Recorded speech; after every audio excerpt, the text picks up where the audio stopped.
નમસ્કાર મિત્રો, વિડીયોમાં તમારું સ્વાગત છે। તો મિત્રો, અત્યારે હાલની ખૂબ જ મોટી અને દુઃખદ ખબર સામે આવી રહી છે।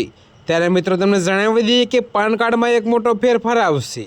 જી હા મિત્રો, તમને વધુમાં વિગતવાર જણાવી દઈએ કે કેન્દ્ર સરકાર પાન કાર્ડમાં એક મોટો ફેરફાર કરવાની યોજના ઘડી રહી છે। તો મિત્રો, હવે 50,000થી વધુ રોકડ જમા કરાવવા પાન ફરજિયાત રહેશે નહીં।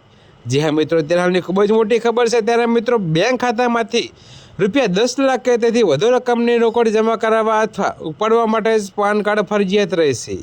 જી હા મિત્રો, અત્યારે હાલની ખૂબ જ મોટી ખબર સામે મળી રહી છે। ત્યારે મિત્રો, 5 લાખથી ઓછી કિંમતના વાહન ખરીદી માટે હવે પાન ફરજિયાત રહેશે નહીં। 20 લાખથી ઓછી કિંમતના રિયલ એસ્ટેટ વ્યવહારો માટે પાન ફરજિયાત રહેશે નહીં।